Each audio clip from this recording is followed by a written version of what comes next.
예, 수험생 여러분, 자, 이어서 보도록 하겠습니다. 여러분, 교재 21페이지입니다. 자, 요약집 21페이지 보시면 제3장 지방세와 타 채권과의 관계죠. 자, 여기 한번 보도록 하겠습니다. 이 부분은 시험에서 29회 시험 때 나오고 30회 시험 때 이렇게 연달아 두 번 나왔습니다. 자, 이 부분은 시험에 언제든지 또 나올 수 있는 그런 부분이라 여러분들이 잘 보셔야 되는 부분인데요. 자, 어떤 거냐. 우리가 채무자의 재산이 공매나 경매에 넘어갑니다. 그러면 그 매각대금에서 누가 우선해서 가져갈 것이냐 그런 얘기입니다. 그럴 때 세금은 담보가 없어도 일반 채권이나 공과금보다 우선해서 가져갑니다. 자, 그럴 때 또 물론 예외가 있습니다. 세금보다 더 우선하는 그 예외가 있고요. 그래서 국세, 지방세 우선의 원칙과 예외, 이걸 한번 보도록 하겠습니다. 먼저요, 지방세와 타 채권과의 관계 이렇게 되는데, 먼저 지방세 채권사의 우선권, 자, 이렇게 됐습니다. 먼저 지방세 우선 징수요, 양가로 1번 밑줄이죠. 지자체 징수금은 다른 공과금과 그 밖의 채권에 우선해서 징수한다 빗줄이요. 자, 그 다음에 여러분 또 보시면요, 양가로 2번입니다. 이것도 역시 시험에서 또 물어봤었는데요. 지자체 징수금에 대한 징수 순서는 체납소음비, 그 다음에 지방세, 가산금 순서로 한다 밑줄 쫙입니다. 자, 근데요, 여기 이제 국세는 좀 달라요, 여러분들. 국세 우선 징수, 그래서 국세도 역시 담보가 없어도 다른 채권이나 공과금보다 우선해서 징수가 되는데, 국세 징수 순위, 국세 징수금의 징수 순위도 여러분들이 거기다가 옆에다 보조단 어디다가 적어 놓으시면 되겠습니다. 국세 징수금의 징수 순위는요, 먼저 어떤 게 최고 1등이냐면 먼저 여기 강제 징수비요. 우리가 지방세에서는 체납처분비라고 하는데 국세에서는 강제 징수비 이렇게 얘기합니다. 체납자의 재산을 압류, 운반, 보관, 매각하는 데 소요된 비용인데 강제 징수비라고 하고, 국세에서는, 지방세에서는 체납처분비 이렇게 얘기합니다. 그 다음에 이 순위가 국세입니다. 국세. 가산세를 제외한 국세요. 가산세 제외한 국세. 자, 그리고 이제 3순위가 어떤 거냐면 가산세입니다. 3순위는 가산세. 그래서 지방세 징수금의 징수 순위는 체납소음비 1등, 2등 지방세, 3등 가산금 순서로 되어 있는데, 국세 징수금의 징수 순위는 이렇게 강제 징수비, 그 다음에 국세, 가산세를 제외한 국세, 그 다음에 가산세, 이런 순서로 되어 있다는 거. 이걸 여러분들이 거기다 적어 놓으시면 되겠습니다. 자, 그 다음에 2번과 3번은 묶어서 여러분들이 볼 수 있는데요.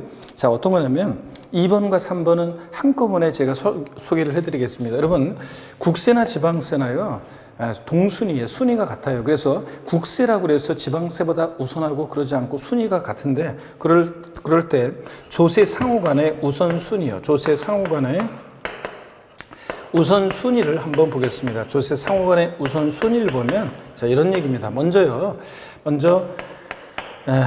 담보 있는 조세, 납세 담보라고 해서 담보된 조세가 1등입니다. 담보 있는 조세가 1등이고요. 그 다음에 이제 조세들 상호간에 2순위는 압류한 조세요. 압류한 조세가 2순위고요. 자, 그 다음에 3순위는 압류한 조세가 2순위고, 그 다음에 3순위가 달라고 교부 청구한 조세 순서입니다. 교부 청구한 조세 순서로 되어 있습니다. 교부 청구한 조세.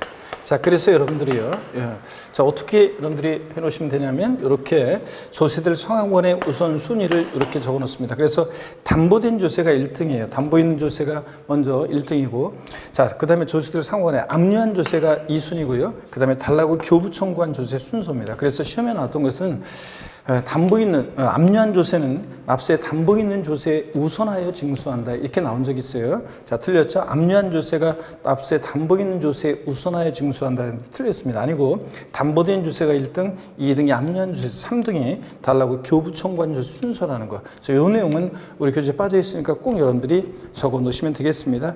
자, 그래서 물론 거기 보조단에 보니까요, 그 참고에 여러분들 핵심, 그래서 징수 순서 한번 보니까 두 번째 있죠. 용 아래에 보조단을 보시면 오른쪽에 징수 순서 1등 체납소음비, 2등 지방세, 3등 가산금 순서 꼭 여러분들이 알아두시고요.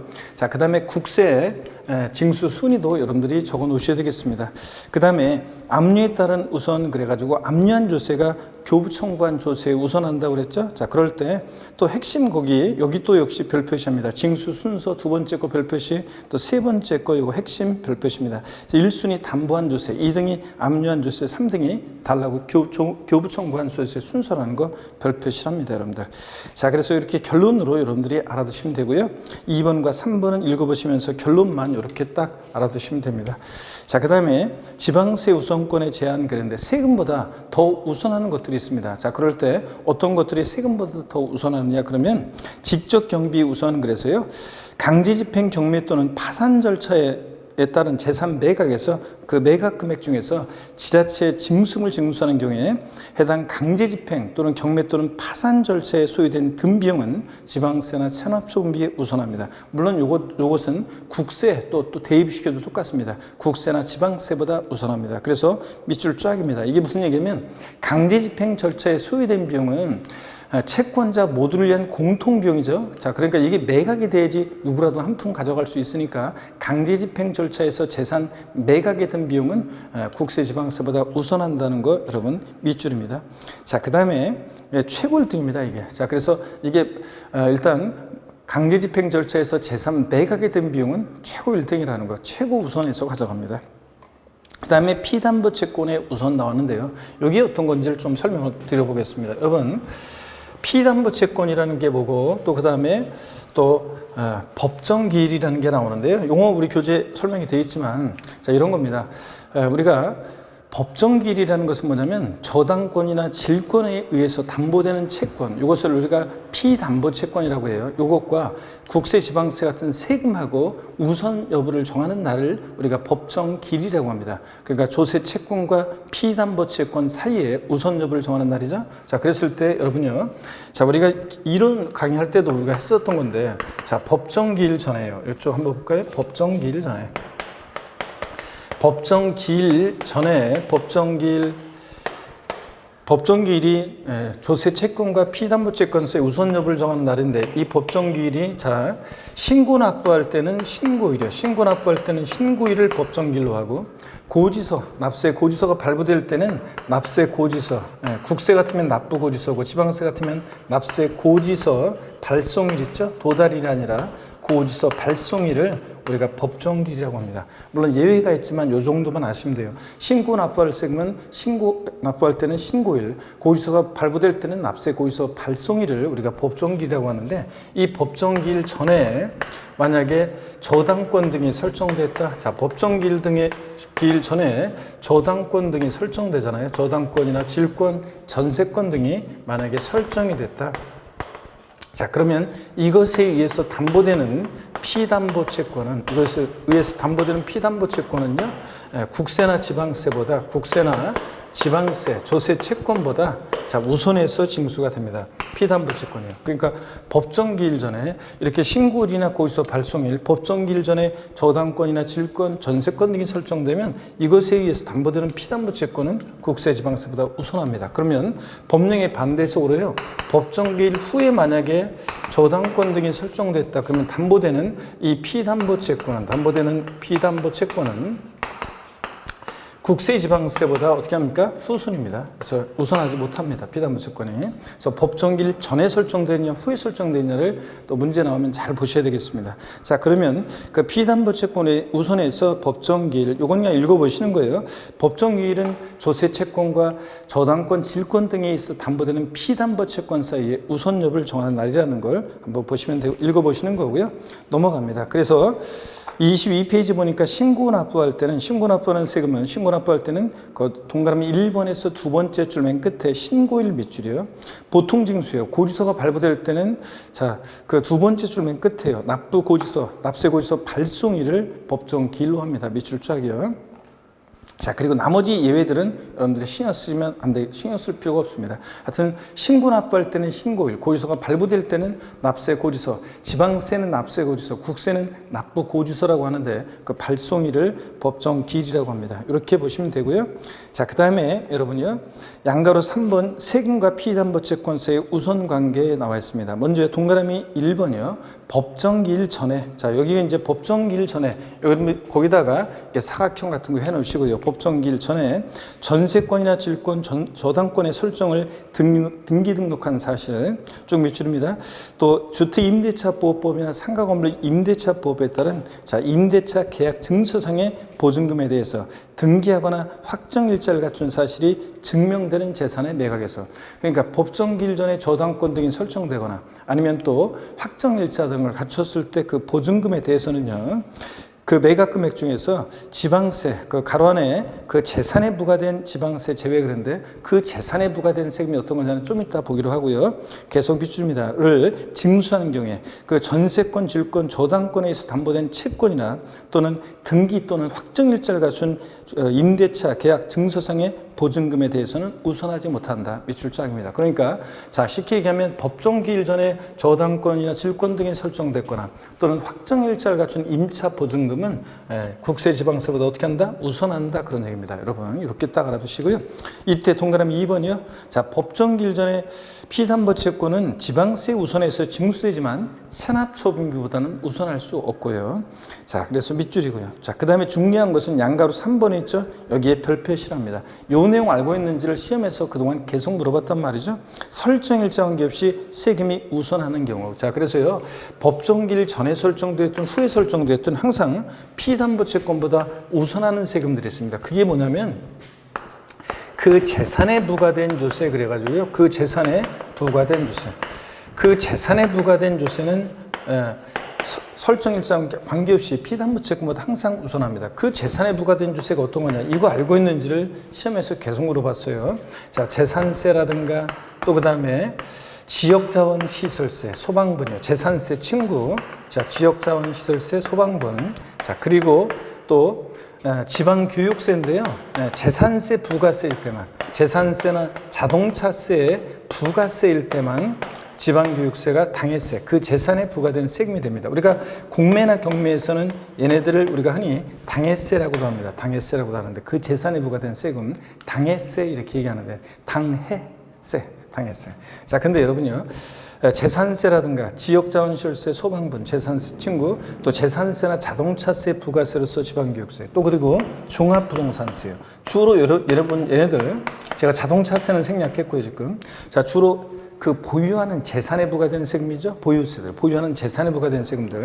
또 그리고 상속 증여받은 재산에 부과되는 상속증여세, 상속증여세. 자, 얘네들이요. 얘네들은 그 재산에 부과된 세금으로서 항상 설정일자 관계없이 얘네들이 피담보채권에 우선해서 징수가 됩니다. 그래서 요거 알고 있는지를 시험에서 계속 물어봤단 말이죠. 자, 잘 알아두셔야 되겠습니다. 자, 그래서 양가로 3번에서 22페이지 동그라미 1번 밑줄입니다. 그 재산에 부과된 지방세, 국세는 설정일자 관계없이 그 재산에 부과된 지방세, 국세가 피담보채권보다 우선한다는 얘기고요. 밑줄. 2번 그 재산에 부과된 지방세가 어떤 거냐? 재산세, 친구, 소방분, 지역자원, 시설세, 밑줄이요.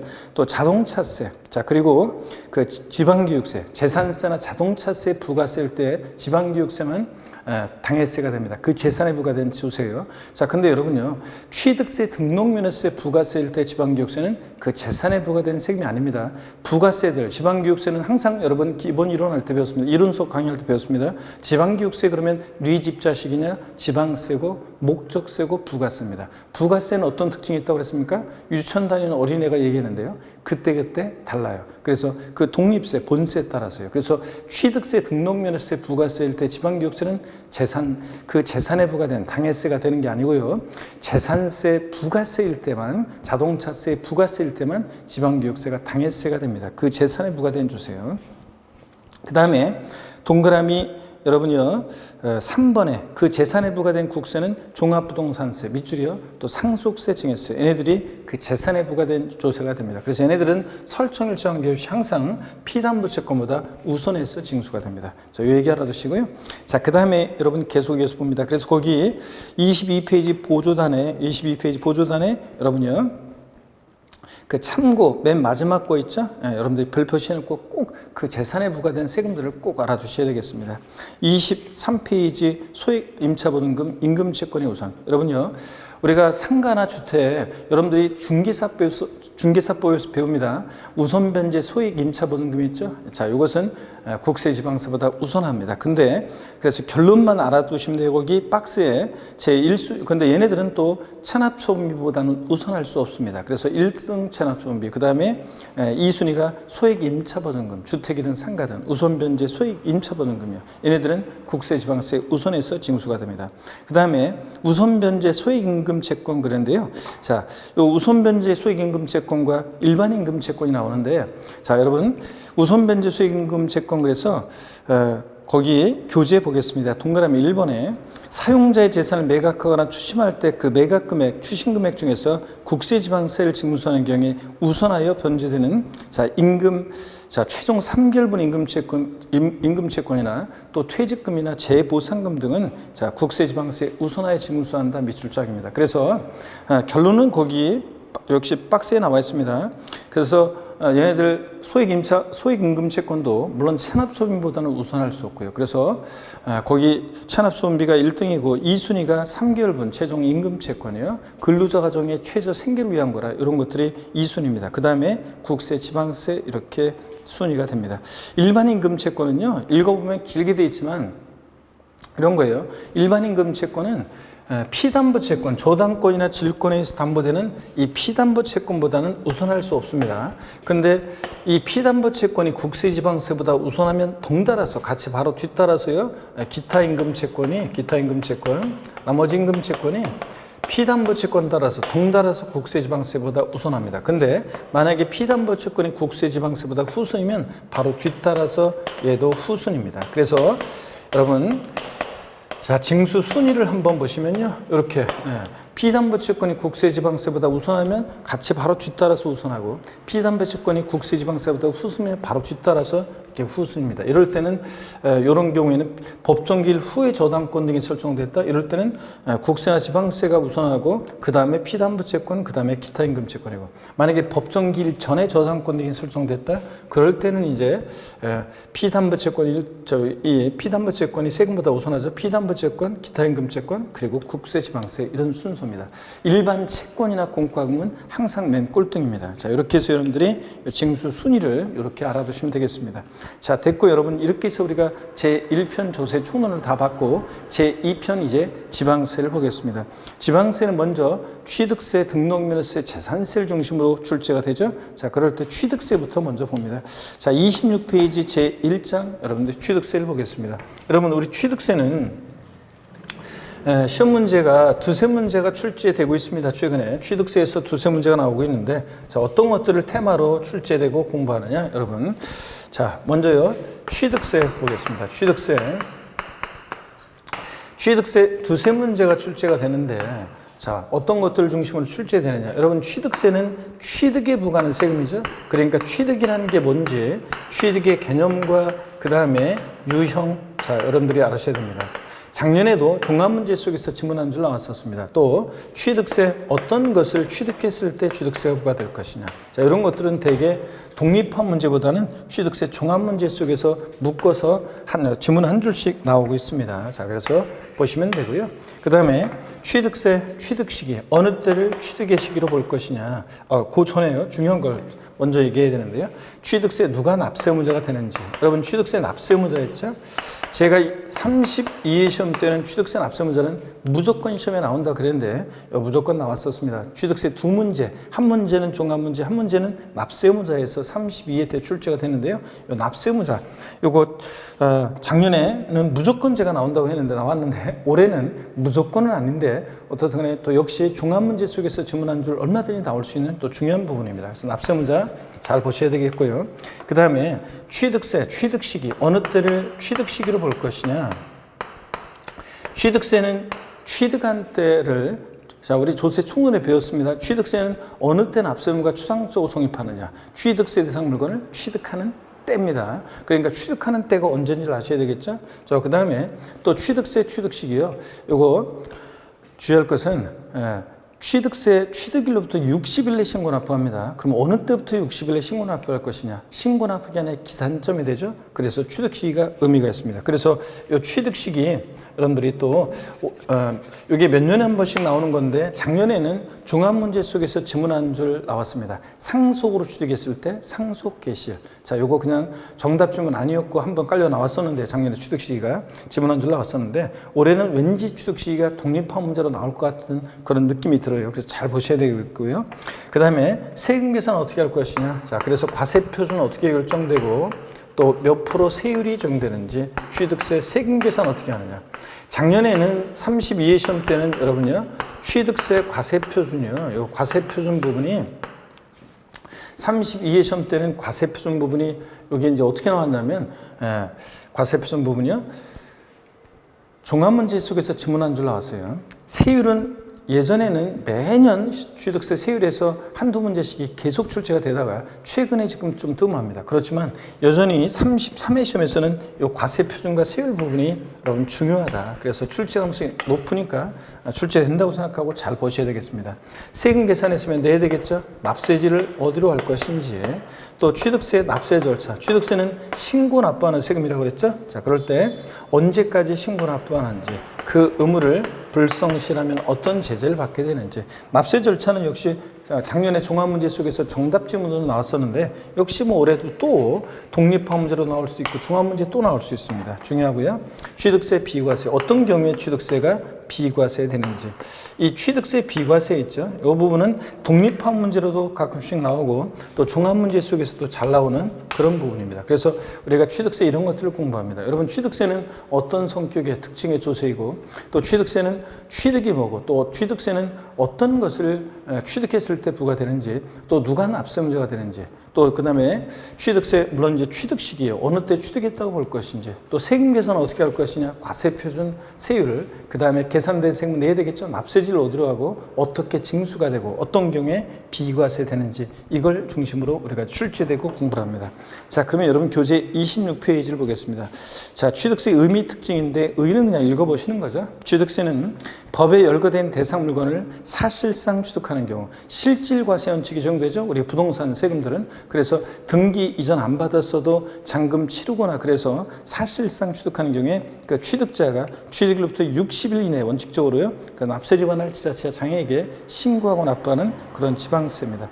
자, 여러분 특징 거기 기초과정에서 우리가 배우는 것들이고요. 거기서 그 박스 안에 취득세 특징에서 동그라미 3번 사실주의 이게 중요하죠. 사실주의 옆에다가 땡땡 해놓고 등기, 등록, 허가 등과 무관하게 과세 이렇게 써놓으시면 되겠죠.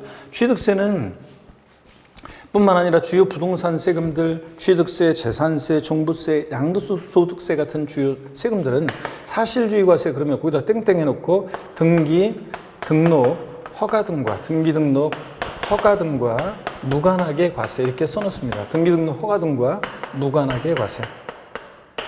그래서 등기되지 않아도 등록되지 않아도 허가받지 않아도 과세가 됩니다. 자, 그리고 여러분들 이런 정도 나머지 용어는 이렇게 여러분들이 보시면 되겠고요.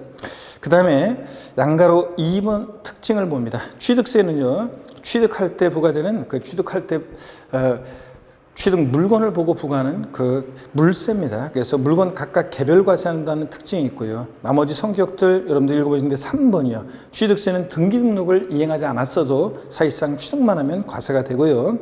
또 취득세는 취득하는 때 납세의무가 추상적으로 성립하고요. 취득세 신고납부 불성실하면 가산세가 적용됩니다. 자, 이런 것들 보시고 동그라미 7번 취득세는 물납 안 된다는 거 분할납부도 안 됩니다.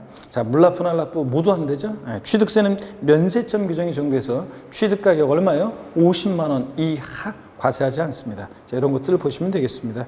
그리고 27페이지 여러분 보시면요 취득세 취득의 의미, 특징. 자, 취득세에서 취득이란 뭐냐 그러면 저한테 배웠던 분들은 취득세 취득은 한마디로 보다 사실상 소유권 취득이라 그랬습니다. 자, 사실상 취득만 하면 돼요. 등기 등록을 이행하지 않았어도 사실상 취득만 해도 과세가 되고, 또 사실상 취득해야지 형식적인 취득은 취득이 아니고 사실상 소유권을 취득해야지 소유권 이외의 권리, 부동산 임차권, 지상권, 전세권 등등 이런 것들요. 아파트 당첨권, 분양권, 조합원 입주권 이런 것들은 취득세 과세되지 않는다고 그랬습니다. 소유권 이외의 권리들이요. 자, 그런 얘기입니다. 자, 제가 알려드린 대로 여러분들 취득세 취득의 의의를 기억하시고요. 그 다음에 양가로 2번 특징을 보니까요. 취득세 취득이란 밑줄이고요. 그 다음에 읽어보는 거죠. 매매, 교환 등등등 하여튼 그 밖에 이와 유사한 취득으로서 세 번째 줄 밑줄입니다. 원시 취득, 승계 취득, 유상무상의 모든 취득을 말한다. 취득세는 사실상 취득만 하면 원시, 승계, 유상무상 불문하고 과세가 된다고 그랬습니다. 그래서 무상 취득은 과세되지 아니한다. 이러면 틀려요. 상속, 증여 등 무상 취득도 과세가 됩니다.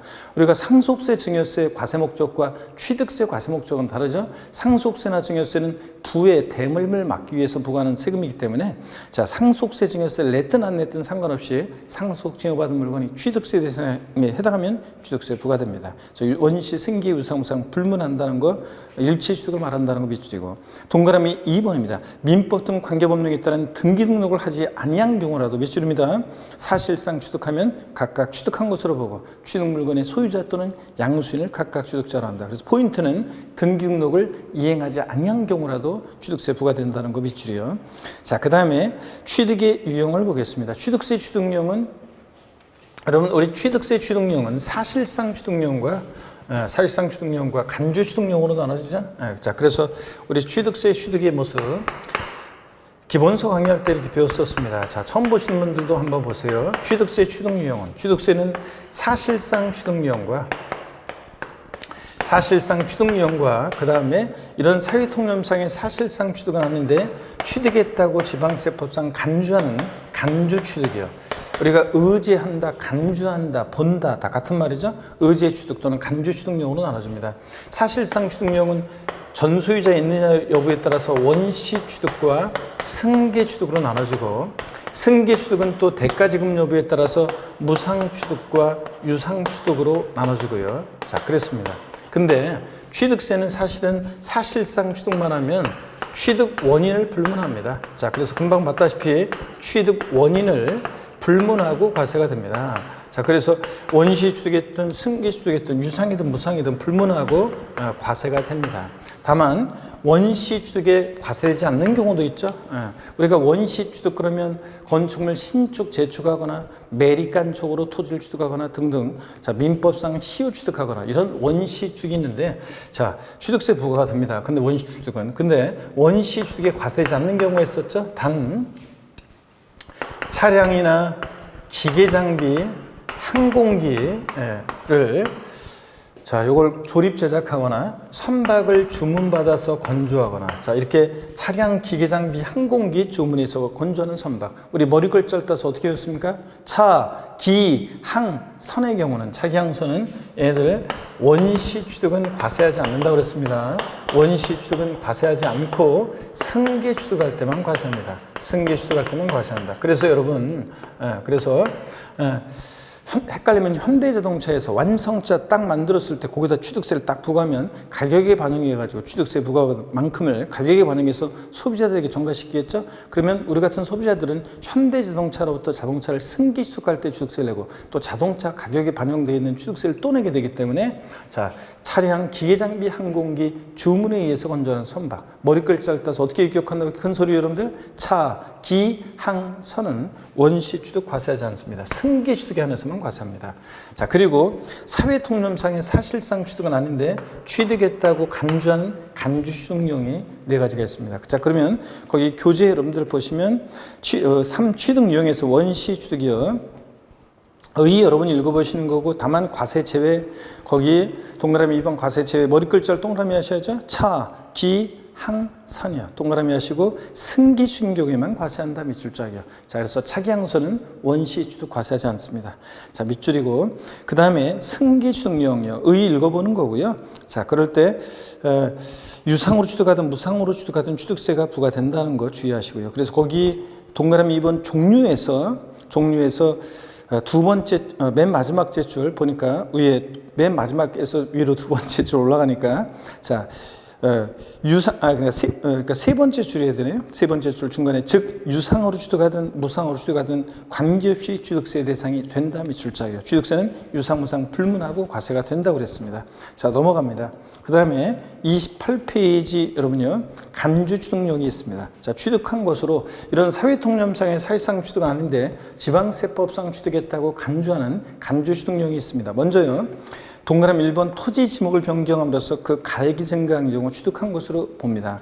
밭에서 대로 지목 변경했는데 자 1억이었는데 5억이 됐다? 그럼 증가한 가액 4호원에 대해서 취득했다고 간주해서 취득세 부과됩니다. 밑줄. 그 다음에 2번 차량 기계 장비 선박의 종류를 변경함으로써 여기는 항공기 없어요. 차량 기계 장비 선박의 종류를 변경한다. 자동차 같으면 캠핑카로 튜닝 개조한다거나 또 엔진을 교체한다거나 뭐 그런 것들을 말합니다. 자, 그래서 차량 기계 장비 선박 종류 변경함으로써 그 가액이 증가한 경우 역시 이 가액의 증가를 취득했다고 간주합니다. 자, 우리 교재는 여기는 안 나왔지만 건축물 증축이나 개수 등으로 역시 가액의 증가가 있을 때 가액의 증가를 취득했다고 간주해서 취득세 부과됩니다. 건축물 개수의 경우도 자 여기 있었어야 되는데요. 자, 그 다음에 동그라미 3번입니다. 법인이요, 유가증권시장에 상장한 법인은 제외한다. 밑줄입니다. 비상장 법인이 해야죠. 자, 주식 또는 지분을 취득함으로써 과점주주가 됐을 때는, 과점주주라는 자는 전체에서 지분율이 몇 프로? 50% 이상의 초과 보유하는 주주를 말합니다. 딱 100분의 50인 주주는 과점주주 아니라고 했습니다.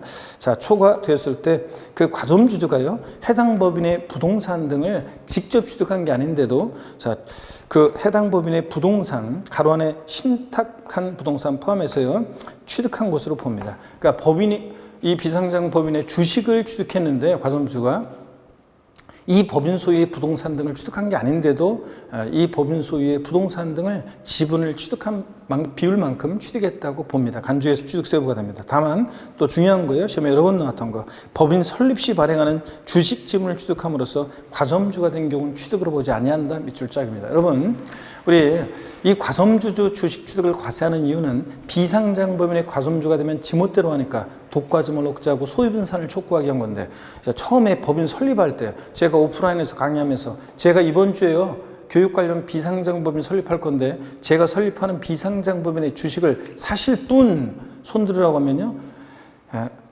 손 안 들어요. 다 가끔씩 장난으로 탁 저에 대한 그냥 무조건 무대뽀적인 믿음으로 그냥 손 드는 분들이 있긴 있지만 손 안 듭니다, 대부분. 자, 그러면 법인 설립할 때 다른 사람들이 주주로 참여하지 않잖아요. 근데 처음부터 독과점 억제하고 소유분산을 시키면 법인 설립이 안 되기 때문에 법인 설립 시는 납세는 없다는 거. 그래서 꼭 밑줄입니다. 법인 설립 시 발행하는 주식 지분을 취득하는 경우에는 취득을 보지 아니한다는 거, 밑줄 짝입니다. 그 다음에 거기 박스 안에 보니까 최초 과점주주 아니었다가 최초로 과점주가 됐을 때는 과점주가 된 날 현재 지분율 모두 과세하고요. 밑줄이요. 근데 과점주주가 된 이후에는 뭐만 과세하고 증가분만 과세한다고 그랬습니다. 자, 그리고 과점주주 아니었다가 다시 과점주가 됐을 때, 자, 여기 우리 교재가 조금 요거는 뭐 정확하게 안 나오는데 이런 게 있습니다, 여러분. 우리 과점주주 주식 취득 이런 걸 배웠습니다, 여러분들. 과세되는 지분 비율에 대해서. 자, 여러분 보세요. A라는 어떤 비상장 법인이 있죠. 비상장 법인 주식을 이 어떤 비상장 법인에 갑이라는 주주가 있는데요. 이 주주가 법인 설립 시에 만약에 법인 설립 시에 40% 주식을 취득했습니다. 법인 설립 시 주식 취득은 과세하지 않죠. 근데 설립 시 40%를 취득했고 법인 설립일 이후에 20% 주식을 추가 취득했습니다. 그래가지고 60%가 됐습니다. 이때요, 과점주 아니었다가 최초로 과점주가 됐을 때는 과점주가 된 날 현재 지분율 모두 과세하고요.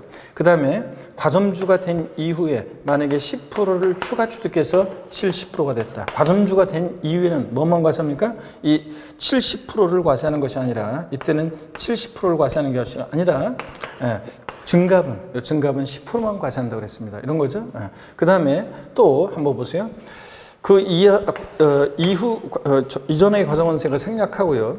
만약에 80%였다가 60%로 주식이 줄었어요. 그럼 여전히 과점주주예요. 자, 그런데 만약에 10% 주식을 추가 취득해서 70%가 됐다. 그러면 원래 과점주가 된 이후에는 증가분만 과세해야 되지만 이럴 때요. 주식은 증가 변동하는 게 특징이다 보니까 자, 팔았다가 사면 취득세, 팔았다가 사면 취득세 이러면 안 되기 때문에 자, 지분이 증가된 날을 기준으로 10% 지분이 증가됐죠? 이 증가된 날을 기준으로 그 이전에 과점주주였을 때 최고 비율을 따져봐요. 만약에 최고 비율이 이전에 최고 비율이 80%다 그러면 자, 이전에 과점주주였을 때 최고 비율과 비교를 해봐요. 그래가지고 자, 증가가 없죠? 그럼 증가가 없으면 납세무가 있다 없다? 없습니다. 그래서 이렇게 증가가 없는 경우에는 이런 경우에는 납세무가 없습니다.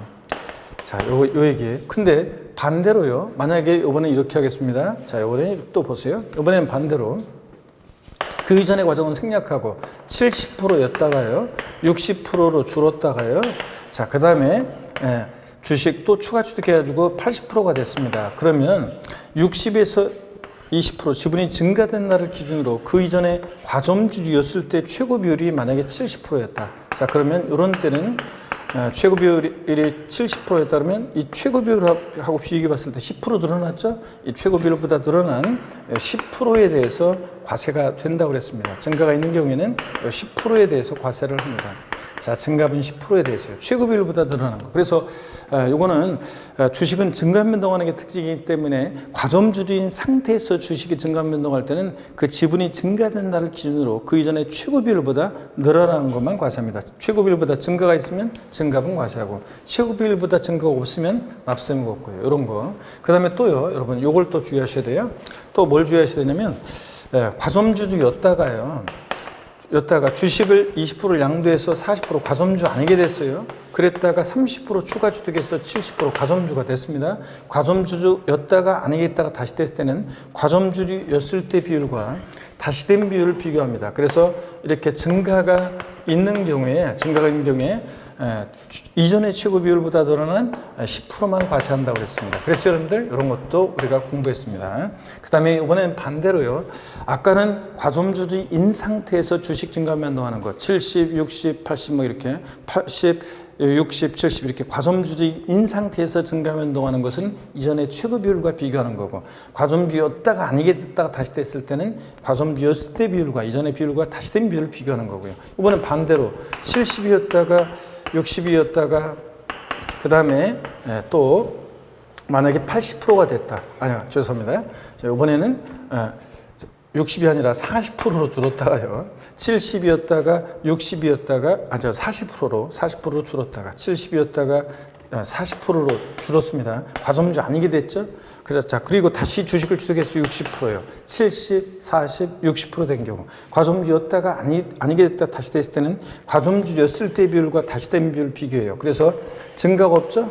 이때 증가가 없는 이런 경우에는 납세무가 있다 없다? 이때는 납세무 없습니다. 이렇게 해서 제가 자세히 과점주주의 주식 취득 과세되는 지분 비율에 대해서 소개해 드렸습니다. 자, 그 다음에 예제 문제를 한번 보시면 취득의 특징 그래가지고요. 지방세법상 취득세가 과세될 수 있는 것은 모두 몇 개인가 그랬습니다. 기억번에 보니까요. 보유 토지의 지목이 전에서 대로 변경돼서 가액이 증가했다. 자, 뭡니까 이거? 자, 토지 지목 변경 가액의 증가가 있을 때 가액의 증가를 취득했다고 간주하죠. 간주 취득. 자, 취득세부가 되고 니은번 건축물 이전으로 인한 취득으로서 이전한 건축물의 가액이 종전 건축물의 가액을 초과하지 않은 경우 그랬는데요. 이건 여러분들이 나중에 이제 세율 특례에서 나오는 거예요. 그래서 세율 특례에서 나오는 건데 세율 특례에서 건축물 목조나 조립식 건축물 동일 대진에서 번쩍 들어서 옮겼습니다. 그러면 소유자 변동 없죠? 근데 형적 취득입니다. 근데 등기는 표제부 공짜 안 해주고 그래서 등기 비용은 받는 거죠. 그래서 표준세율에서 중과 기준세율을 뺀 특례세율로 과세합니다. 이거. 그 다음에 디귿번 토지를 사실상 취득했지만 등기하지 않은 경우 여러분 우리 등록과는 무관하다고 그랬죠? 사실상 취득만 하면 취득세가 부과됩니다. 그래서 과세가 되고요. 리을번에 보니까 공유수면 매립하거나 간척하여 토지를 조성했다. 이거 뭡니까? 원시 취득이죠? 취득세 부과됩니다. 또 미음번 법인 설립 시 발행하는 주식을 취득함으로써 과점주가 된 경우요. 법인 설립 시 주식 취득은 납세 의무가 있다 없다? 없습니다. 그래서 이거는 과세되지 않고요. 그 다음에 비읍번에 보니까 선박에 따른 등록을 하지 않은 경우라도 선박 제조사가 주문을 받아 건조하는 선박의 경우 자, 여러분 차, 기, 항, 선 원시 취득 과세한다 안 한다? 안 한다고 그랬습니다. 자, 그래서 요 과세가 되지 않습니다. 그러니까 과세가 되는 것은 기역, 니은, 디귿, 리을 자, 4개가 되겠습니다, 여러분. 자, 이렇게 여러분들이 보시고요. 자, 그 다음에 계속 이어서 보시니까 29페이지 과세 대상물입니다. 취득세는 어떤 것을 취득했을 때 부과될 것이냐. 자, 저한테 배웠던 분들은, 이론을 배웠던 분들은, 기본서 배웠던 분들은 제가 이론 강의할 때도 갑이라는 어떤 7080 세대 스토리를 통해서 취득세 과세 대상을 소개했었습니다. 우리가 스토리텔링으로 취득세 과세 대상 스토리텔링으로 여러분들이 기억하시면 되죠.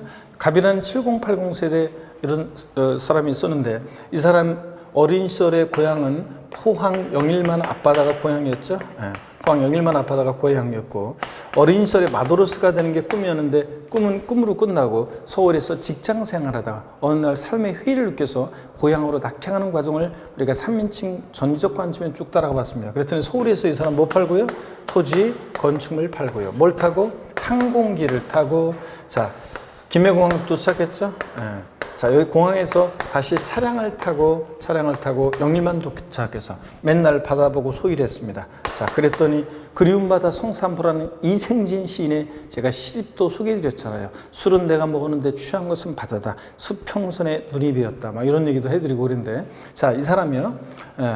맨날 그렇게 그 시처럼 바다를 보고 그렇게 소일을 합니다. 이 사람 부인이 야 인간아 일 좀 하라 그래가지고 어부가 되게 결심했죠. 선박 취득해서 어업권 취득해서 어업권은 다른 사람으로부터 샀죠. 선박 취득해서 어업권 취득해서 고기를 잡았는데요.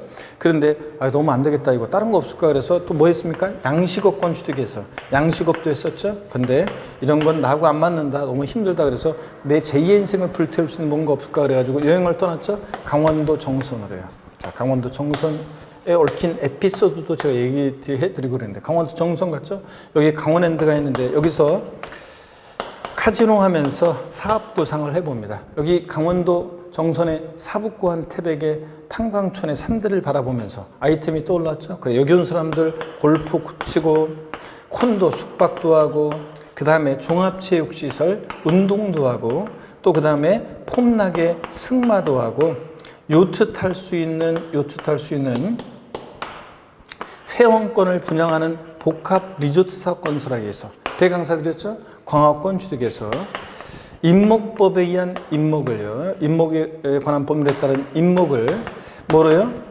기계 장비로 싹 밀고 건설하려 온다 이렇게 배웠습니다. 자, 그래서 여러분 스토리요. 토지 건축물 팔고 항공기 타고 차량 타고 도착해서 선박 취득해서 어업권 취득해서 양식업권 취득해서 고기 잡고 양식업 하다 강원랜드 왔죠? 골프, 콘도, 종합주택시설, 승마, 요트용권 분양 리조트사 건설하기 위해서 배강사 드렸죠? 광화권 취득해서 임목을 기계 장비로 싹 밀고 건설해야 한다. 이렇게 여러분들이 기억하시면 되겠습니다.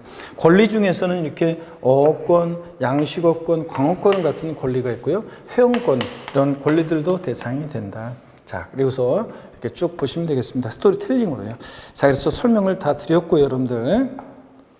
한번 읽어보시고 거기 쭉 설명 다 드렸습니다. 다만 여러분 항상 그 건축물 범위는 좀 주의하셔야 돼요. 우리가 건축물 그러면 건축법상의 건축물뿐만 아니라 골프 연습장 같은 레저 시설 나왔다 골프 연습장 레저 시설 같은 골프 연습장 같은 시설물도 대상이 되고, 건축물에 딸린 시설물이라고 해서 엘리베이터, 에스컬레이터 같은 승강기는 그 자체로는 대상이 아닌데 건물에 부착 설치될 때는 대상이 되는 경우가 있다는 거, 이런 것들도 주의합니다. 자, 됐습니다, 여러분들. 자, 넘어가시고요. 나중에 여러분들이 양도소득세하고 과세상과 비교를 해보시면 됩니다. 다만 거기 보시면 29페이지 종합정리에서요. 29페이지 종합정리에서 뭘 보시냐면 거기 다른 건 너무 복잡하게 되니까 참고적으로 한번 나중에 보시고요. 종합적으로 29페이지 여러분 거기 보시면 보조단에 광어권, 어업권, 양식어권 같은 거 요거 취득세 대상인데 양도세 대상은 아닙니다. 양도세는 일체, 무체 재산권, 어업권, 광어권, 저작권 이런 것들 대상 아니죠. 자, 그래서 광어권, 어업권, 양식어권은 취득세 대상인데 양도세 대상 아니라는 거. 지상권, 전세권, 부동산 임차권, 또 아파트 당첨권, 분양권 같은 부동산을 취득할 수 있는 권리, 이런 것들은 취득세 대상 아니라는 거. 양도소득세 대상은 되는데 취득세 대상 아니라는 것은 꼭 여러분들이 별 표시해 놓고 이거는 꼭 알아둡니다. 29페이지 보조단에 있는 요거는 별 표시는 꼭 알아두시고요. 비교해서 알아둬야 됩니다. 헷갈리지 말고요. 자, 30페이지 제2절 납세무자입니다. 그래서 누가 자 취득세 납세무자가 될 것이냐. 이 취득세 납세무자는 자 여러분들이 별 표시를 또 2개를 큼지막하게 하셔야죠. 별표 2개 큼지막하게 하시고요. 자, 그러면 이제 납세무자 누가 되냐. 작년엔 별표 3개였는데 올해는 별표 2개입니다. 어떻든 간에 중요합니다. 자, 요 납세무자는 또 역시 중요하고요. 그래서 잠시 여러분들 쉬었다가 납세무자 계속 이어서 보도록 하겠습니다. 잠깐 쉽니다.